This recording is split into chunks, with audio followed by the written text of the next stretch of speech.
Hi friends, అస్సలాముఅలైకుం. ఇక్కడ చూడండి, chicken sherwa చేస్తున్నానండి. ఈరోజు నాకు మా పిల్లలకైతే పండగ అండి. చికెన్ వస్తే మా ఇంట్లో పండగ. ఫస్ట్ అయితే 1 కేజీ చికెన్ని బాగా వాష్ చేసి అయితే పెట్టుకున్నాను. ఆ తర్వాత ఒక కడాయిలో అయితే ఆయిల్ వేసుకొని లవంగాలు, పట్ట, అలాగే పెద్ద సైజు ఉల్లిపాయ వేస్తున్నానండి. ఎందుకంటే షేర్వా రావాలి కాబట్టి ఒక పెద్ద సైజు ఉల్లిపాయ అయితే వేసుకున్నాను. వీటితో పాటు టమాటోస్ కూడా వేసి బాగా వేయించుకున్నానండి. వేయించుకున్న తర్వాత ఇందులోకి అయితే కొద్దిగా అల్లం వెల్లుల్లి పేస్ట్ అయితే వేసుకొని ఇందులో చికెన్ అయితే వేసుకునేసాను. చికెన్తో పాటు కొద్దిగా ఉప్పు అలాగే పసుపు వేసుకున్నాను. ఇదైతే బాగా మిక్స్ చేసుకోవాలండి.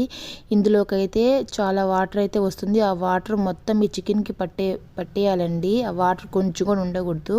ఆ తర్వాత అయితే నేనైతే మసాలా అయితే వేసుకుంటున్నాను. ఒక పెద్ద సైజు టమాటా, అలాగే లవంగాలు, పట్ట, కొబ్బరి పౌడర్ వేసి, అలాగే కొబ్బరి పౌడర్తో పాటు కొద్దిగా పుదీనా కూడా వేసుకోవచ్చండి. చాలా అంటే చాలా టేస్ట్గా ఉంటుంది. అయితే బాగా మెత్తగా పేస్ట్ చేసి పెట్టుకున్నాను. ఆ తర్వాత చూడండి, చికెన్లో ఎంత వాటర్ అయితే వచ్చిందో ఈ వాటర్ మొత్తం చికెన్కి పట్టేయాలండి. అప్పుడే టేస్ట్ చాలా బాగుంటుంది. ముందే వాటర్ వేస్తే చికెన్ ఉడకదండి. ఇలాగే ఉడికిస్తేనే చికెన్ చాలా సాఫ్ట్గా ఉంటుంది. ఆ తర్వాత ఇందాక వేసుకున్నాను కదండి మసాలా, ఆ మసాలా మొత్తం ఇందులోకి వేసేసుకున్నాను. ఆ తర్వాత కారం, అలాగే ధనియాల పొడి, ఇంకొంచెం కొత్తిమీర ఉంటే ఆ కొత్తిమీర కూడా వేసుకున్నానండి. ఆ మసాలా మొత్తం చికెన్కి పట్టే విధంగా బాగా మిక్స్ చేసుకోవాలి.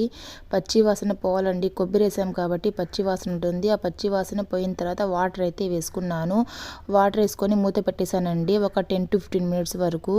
చూస్తే చికెన్ అయితే చాలా బాగా ఉడికిందండి. చాలా జ్యూసీగా ఉంది. చూస్తుంటేనే చూడండి ఎంత బాగా ఉడికిందో.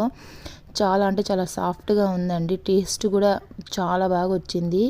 పక్కన అయితే ఇడ్లీ పెట్టుకున్నానండి. వేడి వేడి ఇడ్లీలో ఈ చికెన్ షేర్వా వేసుకొని తింటే నెక్స్ట్ లెవెల్ అండి. మా పిల్లలు అయితే చాలా ఇష్టంగా తిన్నారు. నేను కూడా చాలా ఇష్టంగా తిన్నానండి. మీరు ఖచ్చితంగా ఇలా ట్రై చేయండి, సింపుల్ షేర్వా. ఓకే ఫ్రెండ్స్, మీరు ట్రై చేసినా చెప్పండి. Please subscribe. Bye bye.